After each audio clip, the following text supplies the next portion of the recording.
يا أيها الذين آمنوا إذا قيل لكم تفسحوا في المجالس فافسحوا يفسح الله لكم وإذا قيل انشزوا فانشزوا يرفع الله الذين آمنوا منكم والذين أوتوا العلم درجات والله بما تعملون خبير. أعط الطريق حقه فغض بصرك وكف الأذى ورد السلام وأمر بالمعروف وانهى عن المنكر. Adab yang ke-9 adalah adab kalau kita duduk di pinggir jalan. Ya, sedang duduk-duduk di pinggir jalan. Ya, ini ada adabnya juga, ada adabnya. Dalam sebuah hadis yang diriwayatkan oleh Al-Imam Al-Bukhari, Rasulullah pernah mengatakan, bersabda kepada para sahabat, kata beliau, iyyakum wal julusa ala turuqat. Kata Rasulullah, janganlah kalian duduk di pinggir jalan. Jangan. Ya, kalau di tengah jalan lebih jangan lagi. Tengah jalan ya, bisa ketabrak kendaraan. Di pinggir jalan kata Rasulullah, jangan duduk di pinggir jalan. Iyyakum wal julus ala turuqat. Jangan duduk di jalan-jalan. Nah, kemudian sahabat ketika Rasulullah bersabda seperti itu, ya mereka tahu Rasulullah ini larangnya bukan untuk yang haram ya, bukan untuk mengharamkan ya, cuma menganjurkan. Maka mereka mengatakan, malana buddun ya Rasulullah, innama hiyal majalisuna. Ya Rasulullah, kayaknya kami nggak bisa ninggalkan kebiasaan ini ya Rasulullah. Ya kami ini udah terbiasa duduk di sini karena di pinggir jalan ngobrol seperti itu. Ya, kata Rasulullah, ya kalau kalian memang nggak bisa meninggalkan hal itu, maka perhatikanlah hak-hak ketika kalian duduk di pinggir jalan tersebut. Perhatikan adab-adabnya. Maka Rasulullah jelaskan adab-adabnya. Apa saja? Yang pertama, ya, di antara adab-adabnya adalah ghaddul basar. Ya, jadi poin yang pertama, adab dalam duduk di pinggir jalan seperti itu. Yang pertama adalah ghaddul basar. Apa ghaddul basar? Tundukkan pandangan. Ini poin pertama, ya. Ingat para ikhwan, para syabab, pemuda, biasanya kan yang sering nongkrong itu anak muda, nongkrong pinggir jalan yang ada tempat angkringannya. Ya kan? Nongkrong lah. Perhatikan adab-adab ini. Yang pertama, tundukkan pandangan. Ya, kalau nggak bisa nundukkan pandangan, jangan nongkrong. Kemana? Balik ke rumah, tidur. Lebih manfaat daripada antum nongkrong tapi mata antum jelalatan. Ya, tidak boleh. Allah Subhanahu wa taala berfirman, "Qul lil mu'minin yaghuddu min absarihim wa yahfadhu furujahum." Wahai Nabi Muhammad, katakan kepada orang yang beriman, tundukkan pandangan kalian dan jagalah kemaluan kalian. Jadi disuruh tundukkan pandangan. Ya. Betul, dalam sebuah hadis dikatakan pandangan yang pertama itu adalah ya halal kalau nggak sengaja sekali mandang. Tapi yang kedua itu yang panah syaitan. Itu panah syaitan, haram, tidak diperbolehkan. Ya. Yang pertama halal, tapi jangan diartikan ketika yang pertama halal lama-lama lihatnya, jangan. Iya, jangan. Ini kan yang pertama halal, jadi lama. Jangan, ya. Maksudnya segera palingkan ketika melihat sesuatu yang tidak halal, wanita-wanita yang misalnya tidak menutup aurat atau yang nutup aurat sekalipun jangan dilihat. Kadang-kadang ikhwan ya, kadang-kadang wanita yang nutup aurat itu lebih besar fitnahnya daripada yang tidak menutup aurat. Betul atau tidak? Betul. Lebih besar. Kenapa? Karena ada syubhat. Syubhatnya apa? Ustaz, kan sudah nutup aurat juga, Ustaz. Kan sudah hitam semua, Ustaz. Enggak masalah lah dilihat. Ini syubhat syaitan. Ini syubhat syaitan. Hati-hati. Meskipun dia sudah tutup semua, tetap jangan dilihat. Karena akan menimbulkan penyakit dalam hati kita. Ya.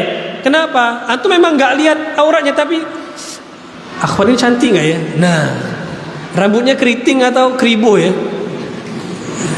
Kulitnya putih atau sawo gelap sawo mateng. Ya. Jadi ada penasaran. Ini sudah mulai ada timbul penyakit syaitan. Hati-hati. Jadi tundukkan pandangan, ikhwan, ya, ikhwan dan ikhwan, ya. Karena kalau akhwat itu biasanya lebih bisa menjaga pandangan, meskipun banyak juga akhwat yang tidak bisa menjaga pandangan. Ya, tapi kan yang banyak nongkrong, yang banyak jelalatan itu kan laki-laki. Meskipun akhwat pun tetap sama akhwat, ya. Ini wasiatnya sama, ya. Tapi akhwat kan nggak layak nongkrong-nongkrong, ya kan. Masa akhwat cadaran nongkrong-nongkrong, ya. Nah, wallahu alam. Ini yang pertama. Yang kedua, di antara adab-adab ketika mau nongkrong duduk di pinggir jalan itu kuffal adza. Kaful adza. Itu menahan diri kita jangan berbuat keburukan. Ya. Menahan diri dari berbuat keburukan, mengganggu. Nah, jangan ganggu orang lain. Ketika antum nongkrong, duduk-duduk itu jangan ganggu orang lain. Ganggu itu gimana? Umum, Pak, ikhwan wal akhwat, Bapak Ibu sekalian. Dalam bentuk apa saja. Ganggu dalam bentuk suara. Nongkrong-nongkrong, cekakak, cekikik, ya, suaranya ganggu orang, enggak boleh. Ya. Nongkrong-nongkrong makan, sampahnya antum buang sembarangan, ganggu orang, enggak boleh. Ya. Dan ini kadang-kadang dilalaikan. Buang sampah ini termasuk permasalahan yang kalau Anda lihat pribadi, banyak sekali ikhwan kita, akhwat kita ini yang belum sadar dalam masalah apa? Sampah ini. Ya. Makan, buang. Padahal kotak sampah sudah disediakan banyak lagi. Ya. Tidak boleh. Termasuk juga, ya, ini terlepas dari ada duduk-duduk nongkrong-nongkrong tadi, ya, buang sampah ini termasuk perkara yang sangat buruk.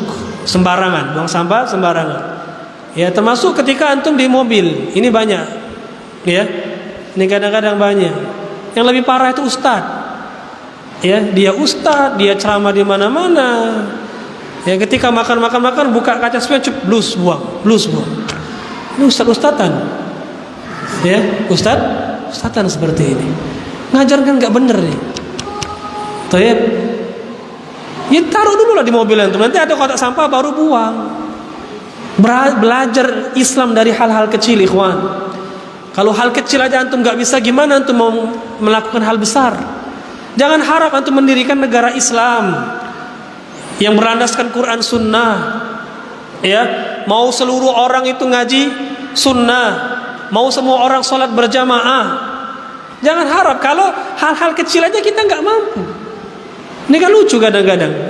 Ada orang-orang itu dakwahnya langsung khilafah ya kan? Dakwahnya langsung besar, subhanallah. Dan padahal hal-hal kecil dia belum bisa melaksanakannya. Jadi mulailah dari hal kecil, dari diri kita, keluarga. Ya, jangan langsung mau berubah negara, terlalu berat. Ya, wallahu alam. Jadi di antara adab ketika nongkrong duduk di pinggir jalan tadi adalah jangan ganggu orang. Nah, kemudian yang ketiga, waraddus salam.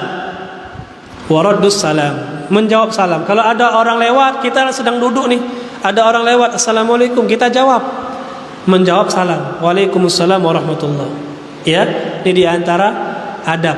Jangan sampai nggak jawab. Kemudian yang keempat adalah amar ma'ruf. Yang keempat adalah amar ma'ruf, memerintahkan kepada yang ma'ruf. Ya, jadi kalau kita sedang duduk-duduk, ada orang yang perlu dikasih kebaikan, kita perintahkan. Misalnya kita duduk-duduk nongkrong sama teman kita nih, minum. Ternyata dia minum tangan kiri, suruh dia, akhi tangan kanan, suruh dia berbuat ma'ruf, ajak sholat. Ketika sudah azan, ajak sholat, ya, dan seterusnya. Kemudian yang terakhir adalah nahi mungkar, yaitu melarang dari kemungkaran. Ya, melarang dari kemungkaran. Jadi kalau ada kemungkaran yang kita lihat, hendaklah kita mengingkarinya dengan ucapan, dinasihati. Ya, karena kalau dengan tangan itu akan menimbulkan madorot biasanya, kecuali memang yang berbuat kemungkaran itu adalah ya orang yang ada di bawah kekuasaan kita, tidak masalah, anak kita misalnya, istri kita. Tapi kalau orang itu cuma sekedar teman, itu kalau ngingkari dengan tangan biasanya akan menimbulkan keributan, ya. Jadi cukup dengan lisan saja. Wallahu a'lam bishawab.